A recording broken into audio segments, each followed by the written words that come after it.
Good morning student. आज का हमारा टॉपिक है ब्लड वेसल्स। ठीक है, कार्डियक सिस्टम में, कार्डियोवैस्कुलर सिस्टम में अपना सबसे पहला टॉपिक स्टार्ट हो रहा है ब्लड वेसल्स। ठीक है, हमने बात की थी कार्डियोवैस्कुलर का मीनिंग था आपका कार्डियक मीन्स हार्ट और वेस्कुलर यानी कि ब्लड वेसल्स। सबसे पहले हम बात करेंगे ब्लड वेसल्स के बारे में। ठीक है, ब्लड वेसल्स क्या होती है? ह्यूमन बॉडी के अंदर जो ब्लड वेसल्स पाई जाती है, ब्लड वेसल्स का मीनिंग होता है आर्टरी और वेन। मेनली अगर माइंड में क्लिक होगा तो जहाँ भी ब्लड वेसल्स आएगी सीधा सीधा हमारे माइंड में आना चाहिए कि it means artery and when. ठीक है, ये जो ब्लड वेसल्स होती है आर्टरी और वेन जिसके अपन बात कर रहे हैं, ये very in structure size and functions. ये अपनी बॉडी के अंदर क्या होती है, अलग अलग साइज की होती है, इनके अलग अलग कार्य होते हैं। ठीक है, और इनकी स्ट्रक्चर भी डिफरेंट होती है। ठीक है, अब कुछ सेवरल टाइप्स की जो अपने ब्लड वेसल्स होती है वो कौन कौन सी? एक तो आर्टरीज, एक है आर्टीरियोस, एक कैपिलरीज, एक वेन्यूल्स और एक होती है वेन। ठीक है, आर्टरीज और आर्टीरियोस इनमें हमेशा ऑक्सीजनेटेड ब्लड रहता है। ठीक है, जबकि वेन्यूल्स और वेन के अंदर डीऑक्सीजनेटेड ब्लड रहता है। और इन दोनों को का मिक्सअप जो होता है वो होता है आपका कैपिलरीज के पास में आगे। ठीक है, देखिए इधर सबसे पहले अपन बात करेंगे किसके बारे में, यानी कि हार्ट से जो ब्लड वेसल्स निकलती है, हार्ट से सबसे पहले निकलती है आर्टरी, फिर वो आर्ट्रियोल्स में कन्वर्ट होती है, कैपिलरीज में कन्वर्ट होती है, देन वेन्यूज, देन वेन में कन्वर्ट होकर वापस हार्ट में पहुंच जाती है। वो कल मैंने आपको बताया था। ठीक है, सबसे पहले बात करेगा अपन किसके बारे में, आर्टरीज एंड आर्ट्रियोल्स। आर्टरी क्या एक मेजर होती है, लार्ज होती है, जबकि आर्ट्रियोल्स क्या होती है, उसकी एक स्मॉलेस्ट यूनिट होती है, एक छोटी होती है, इसकी छोटा साइज होता है, इसका डिवाइडेशन हो जाता है यहाँ आकर। ठीक है, इसकी ब्रांच होती है, आर्टरी की ब्रांच होती है आर्ट्रियोल्स। तो ये क्या होती है, देखिए इधर आर्टरीज और आर्ट्रियोल्स जो होती है इनका काम होता है क्या, transport blood away from the heart. यानी कि जो अपना ये हार्ट रहता है, इस हार्ट से क्या करना, ब्लड को लेकर आना। ये यहाँ से आपका आर्च ऑफ आयोटा निकलता है, आर्च ऑफ आयोटा क्या है, सबसे मेजर आर्टरी कहलाती है। ठीक है, फिर ये इसका सब डिवाइडेशन हो जाता है अदर आर्टरीज के अंदर, फिर वो आर्टरीज आपके आर्टरीज में कन्वर्ट हो जाती है। यानी कि हार्ट से जो ब्लड लेकर जाने का काम करेगी उसे क्या बोलते हैं अपन, आर्टरीज या आर्टेरियोल्स। यानी कि इनका काम क्या है, transport blood away from the heart, heart से ब्लड को ले जाना, बॉडी में सप्लाई करना। ठीक है, अब ये जो आर्टरीज होती है अपनी, इनमें की ये क्या होती है, 3 लेयर से मिलकर बनी होती है। अब ये 3 लेयर कौन कौन सी होती है, देखिए इधर अपन डायग्राम में अगर बात करें तो सबसे आउटर जो ये लेयर होती है, इसे वो आउटर लेयर होती है, इस आउटर लेयर को बोलते हैं अपन क्या, ट्यूनिका एडवेंसिया। ट्यूनिका एडवेंसिया जो होती है आउटर मोस्ट लेयर होती है, जो कि किसकी बनी होती है, यानी कि इस तरीके से देखें तो अगर ये आर्टरी देखें तो ये आउटर मोस्ट लेयर। ठीक है, ये जो आपकी आउटर मोस्ट लेयर होती है बनी होती है फाइब्रस टिश्यूज की। ठीक है, इसके अंदर जो पाई जाती है आपकी, वो पाई जाती है कौन सी, मस्कुलर लेयर। मस्कुलर लेयर जो होती है इलास्टिक टिश्यूज वगैरह पाई जाती है इसके अंदर, और स्मूथ मसल्स भी होती है। ये जो मस्कुलर लेयर आपको नजर आ रही है, ये मस्कुलर लेयर होती है। ठीक है, अब ये मस्कुलर लेयर होती है आपकी कौन सी, ट्यूनिका मीडिया। ये ट्यूनिका मीडिया मिडिल लेयर कहलाती है। मिडिल लेयर जो किसकी बनी होती है, smooth muscles and elastic tissues की, जो क्या काम करती है, आर्टरी को इलास्टिसिटी प्रोवाइड कराती है, उसको जैसे हार्ट जैसे प्रेशर लगाता है उधर से, तो उसको फैलने में यानी कि उस प्रेशर को एब्जॉर्ब करने में ही मदद करने का काम करती है। आपकी इलास्टिसिटी पाई जाती है ब्लड वेसल्स के अंदर, क्योंकि हार्ट जैसे प्रेशराइज करेगा तो सबसे ज़्यादा प्रेशर आता है आपका आर्टरी के अंदर, तो उस प्रेशर को सहन करने की क्षमता जो देता है वो स्मूथ मसल्स और इलास्टिक टिश्यूज देते हैं। ठीक है, अब इसके अंदर जो मेम्ब्रेन पाई जाती है, सबसे इनर मोस्ट लेयर जो रहती है, ये सबसे इनर मोस्ट लेयर अपन कह सकते हैं, ये होती है कौन सी, ट्यूनिका इंटीमा। ये ट्यूनिका इंटीमा जो होती है इनर मोस्ट लाइनिंग अपन कह सकते हैं, ये इनर मोस्ट लाइनिंग है। ठीक है, अब ये इनर मोस्ट लाइनिंग हो गई। अब इसके जो बीच वाला रास्ता बचा है, ये बीच वाला रास्ता कहलाता है आपका क्या, इसका डायमीटर। ये वाला जो पूरा रास्ता है इसके अंदर ब्लड बहता है। ठीक है, ये इसके अंदर ब्लड बहता है, ये कहलाता है, ये इनर मोस्ट लेयर कहलाएगी आपकी क्या, ट्यूनिका इंटीमा, जो किसकी बनी होती है, स्क्वामस एपिथेलियम की बनी होती है, और इसको एंडोथेलियम लेयर भी अपन बोल सकते हैं। ठीक है, लेकिन एक और चीज़ है, अमाउंट ऑफ ये जो इसके मस्कुलर इसकी लेयर की बात करते हैं अपन, मिडिल लेयर की, कि जो ये मिडिल लेयर के अंदर आपके जो मसल्स और जो इलास्टिक टिश्यूज रहते हैं ये क्या काम करते हैं देखना। Amount of muscular and elastic tissues, मैंने बात की थी यहाँ पर देखो ये स्मूथ मसल्स और इलास्टिक टिश्यू, यानी amount of muscular tissues and elastic tissues varies, अलग अलग होते हैं। कहाँ पर? इन आर्टरीज, आर्टरी के अंदर। किसके ऊपर डिपेंड करते हैं? Depending upon size and function, यानी आर्टरी की साइज और उसके कार्य पर निर्धारित करेगा कि इसके अंदर ये मस्कुलर लेयर के अंदर कितनी मसल्स रहेगी, स्मूथ मसल रहेगी, कितने इलास्टिक टिश्यूज रहेंगे। ठीक है, जैसे सबसे पहले अपन बात करें जो लार्ज आर्टरी होती है, जैसे एओर्टा वगैरह रहती है, जो मेजर लार्ज आर्टरीज रहती है, बड़ी वाली आर्टरीज रहती है, उनके अंदर क्या होता है? और एक होती है आर्टेरियोस, यानी बारीक, स्मॉलेस्ट, छोटी वाली। दो की बात करेंगे अपन। जो लार्जर आर्टरी रहती है उसके अंदर क्या होता है? Some time called elastic arteries. उन बड़ी आर्टरीज को हम कई बार इलास्टिक आर्टरी भी बोलते हैं। क्यों बोलते हैं? क्योंकि जो ट्यूनिका मीडिया होती है, जो मिडिल लेयर होती है, इस ट्यूनिका मीडिया के अंदर क्या होते हैं? इलास्टिक टिश्यूज की मात्रा ज़्यादा पाई जाती है, जबकि स्मूथ मसल्स की मात्रा कम पाई जाती है। लार्जर आर्टरी की बात कर रहा हूँ मैं। लार्जर आर्टरी में ये जो मस्कुलर लेयर है, इस मस्कुलर लेयर में क्या होगी? स्मूथ मसल्स की क्वांटिटी तो कम पाई जाती है, जबकि इसके अंदर इलास्टिक टिश्यूज की मात्रा ज़्यादा पाई जाती है। जो क्या काम करती है?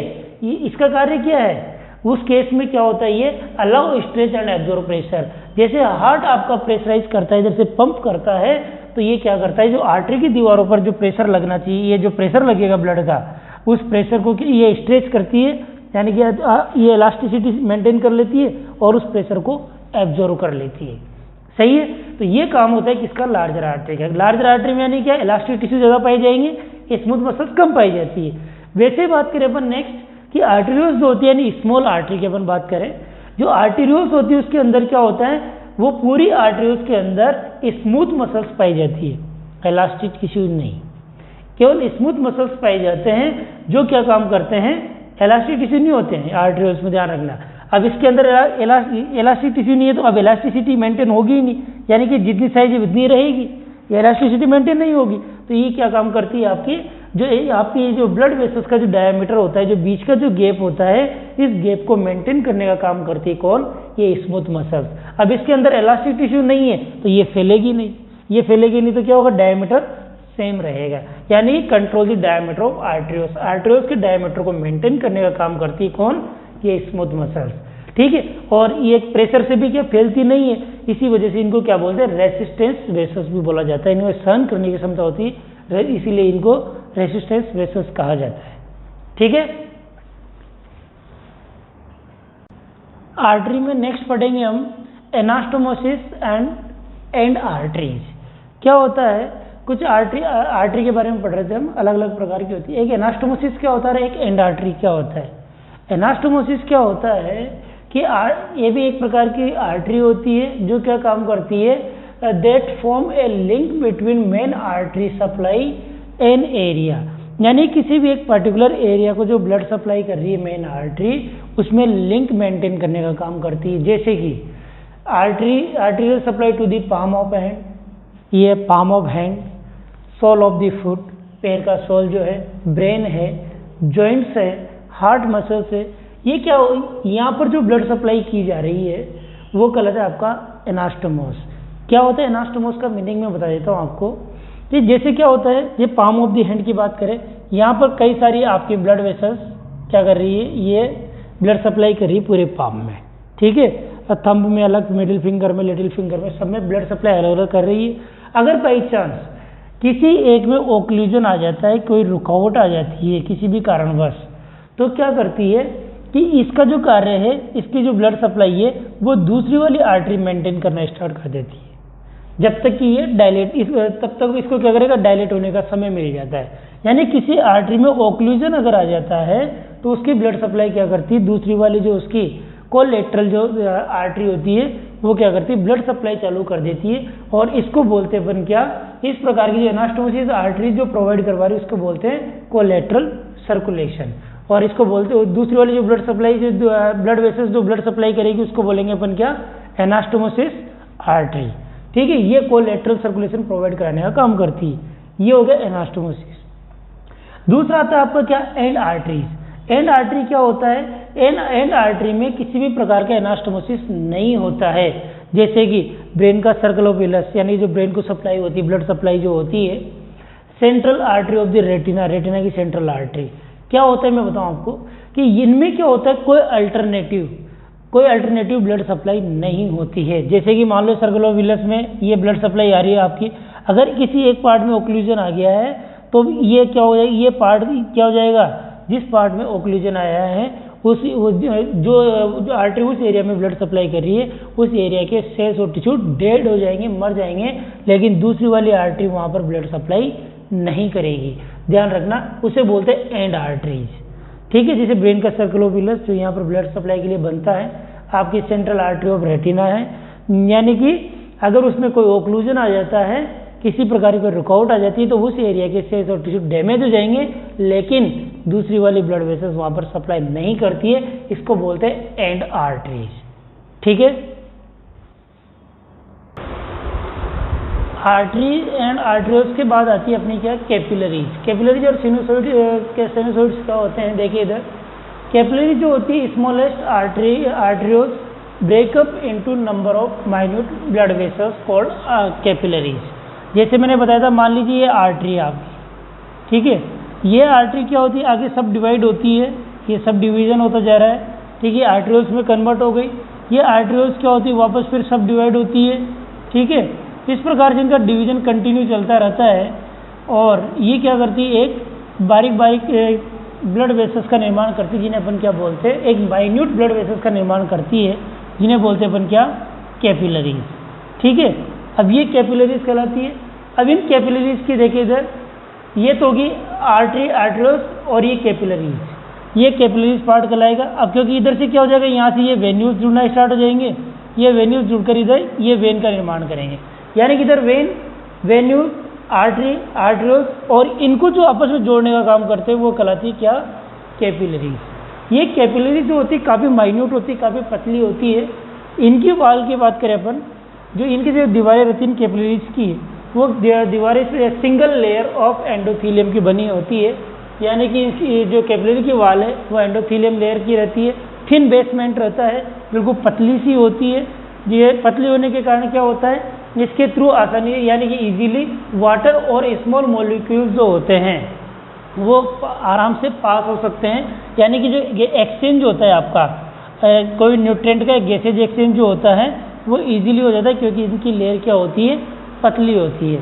ठीक है, इस प्रकार से अपन देख सकते हैं। दूसरी बात करें अपन, जबकि ब्लड ये इतनी पतली होती है कि इनमें से क्या होता है, ब्लड सेल्स और लार्ज मॉलिक्यूल जैसे कि प्लाज्मा प्रोटीन वगैरह होता है, ये नॉर्मली पास नहीं हो पाते हैं। ध्यान रखिए, वो पास नहीं हो पाते हैं इसके थ्रू। ठीक है, स्मॉल मॉलिक्यूल्स और वाटर तो पास हो जाएगा, लेकिन ये लार्ज ब्लड सेल्स और जो लार्ज मॉलिक्यूल जैसे प्लाज्मा प्रोटीन वगैरह होते हैं, ये पास नहीं हो पाते हैं। एक और चीज़, ये वास्ट नेटवर्क होता है, पूरा एक नेटवर्क फैला हुआ रहता है थीनी वेसल्स का, बारीक बारीक वेसल्स का, जो क्या काम करता है, स्मॉलेस्ट आर्टेरियोल्स और स्मॉलेस्ट वेन्यूल्स को आपस में क्या करता है, जोड़ने का काम करता है। ये एक ऐसा नेटवर्क है जो आर्टेरियोल्स और वेन्यूल्स को जोड़ने का काम करता है, जिसका डायमीटर लगभग देखें, इसकी डायमीटर देखें तो 7 μm माइक्रो एम होता है। ठीक है, लेकिन क्या होता है, कई बार लीवर और बोन मेरो वगैरह जो रहते हैं, वहाँ पर क्या होता है, ये जो कैपिलरीज होती है वाइडर होती है, इनकी जो साइज होती है चौड़ाई ज़्यादा होती है, ये वाइडर होती है, लेकर होती है, और इस कारण से इनको क्या बोलते हैं अपन, साइनोसॉइड्स बोलते हैं अपन। यानी कि अगर जो कैपिलरीज है, अगर इनका डायमीटर ज़्यादा है, ये वाइडर है, अगर इनका ल्यूमन की चौड़ाई ज़्यादा है, तो इन्हें बोलेंगे अपन क्या, साइनोसॉइड्स। ठीक है, अब ये क्या होती है, लेकिन इन साइनोसॉइड्स में क्या होती है, इनकी जो वाल होती है वो इनकम्प्लीट होती है, और इनका ल्यूमन क्या होता है, लार्ज होता है। इस कारण से एक और चीज़ है कि जो ब्लड सप्लाई होती है, ब्लड का प्रेशर भी यहाँ पर कम रहेगा, क्योंकि ल्यूमन की साइज ज़्यादा होने के कारण। ठीक है, नेक्स्ट है वेन्स एंड वेन्यूल्स। अब हमने बात की आर्टरी के बाद आर्टरियोल्स की बात की, उसके बाद ये कैपिलरीज थी, उसके बाद ये वेन्यूल्स, और इसके बाद ये वेन। जो वेन्स और वेन्यूल्स जो होते हैं, देखिए इधर क्या होता है, वेन का काम होता है return blood at low pressure to the heart. मैंने आपको बताया था, आपको जैसे कि ये हार्ट था, इस हार्ट के अंदर क्या होता है, एक तो सुपीरियर वेना कावा और एक इंफीरियर वेना कावा, ये ब्लड लेकर आती है। ठीक है। सुपीरियर वेना का इंफीरियर वेना का एक मेजर वेन है, बड़ी वेन है, ठीक है, जो क्या काम करती है, ब्लड को हार्ट में लेकर आने का काम करती है, उसे बोलते हैं वेन या वेन्यूल्स, ठीक है। इनकी जो वाल होती है वो थिनर होती है देन दी आर्टरीज, आर्टरी से काफ़ी पतली होती है। क्यों होती है? क्योंकि इनकी वाल के अंदर जो यानी कि जो आपकी ट्यूनिका मीडिया जो होती है, मिडिल लेयर, उसमें स्मूथ मसल्स और इलास्टिक टिश्यू ज़्यादा मात्रा में पाए जा रहे थे आर्टरी के अंदर। लेकिन यहाँ पर वेन के अंदर क्या होता है कि less muscles and elastic tissue, यानी इलास्टिक टिश्यूज भी कम मात्रा में पाए जाते हैं और आपकी जो मसल्स भी होती है कम मात्रा में पाई जाती है। इस कारण से ये वेन क्या होती है, थिनर होती है, पतली होती है। हालांकि इसमें भी वही आर्टरी की तरह 3 लेयर रहेगी, ट्रिपल लेयर रहेगी, वही पूरी इस तरीके से, ठीक है। और लेकिन एक और चीज़ है, इस आर्टरी वेन के अंदर जो होते हैं क्या होते हैं, एक कुछ वाल्व पाए जाते हैं, एक वाल्व पाया जाता है जिसे बोलते हैं अपन क्या, कस्प, CUSP, कस्प कहा जाता है उस वाल्व को। जो क्या काम करता है, ये कस्प जो होते हैं ये prevent back flow of the blood. जैसे कि आपने जो लिम्स वगैरह से क्या होता है, ब्लड हार्ट की तरफ आ रहा है, तो वो क्या होता है, वेन के अंदर लो प्रेशर होने के कारण क्या होता है, वापस बैक फ्लो होने, यानी हार्ट में नहीं आकर बैक फ्लो अगर हो जाए बाई चांस, तो प्रॉब्लम क्रिएट हो सकती है। तो उस केस में क्या होता है, ये वाल्व जो होती है, जो कस्प होता है, ये कस्प, ये क्लोज कस्प है, ये ओपन कस्प है। ब्लड गया और जाते क्या होता है, ये क्लोज हो जाता है ताकि बैक फ्लो नहीं हो। ये कस्प जो होते हैं ये सेमी लूनार शेप के पाए जाते हैं, ठीक है। ये था अपना क्या, आर्टरी, आर्ट्रियोल्स, कैपिलरीज, वेन्यूल्स और वेन। वेन्यूल्स क्या होता है, स्मॉलेस्ट वेन कह सकते हैं अपन, यानी कि इसका जो स्मॉलेस्ट जो ब्रांच होती है, जो स्मॉलेस्ट जो पार्ट होता है आपका वेन का, वो कहलाता है आपका क्या, वेन्यूल्स, ठीक है।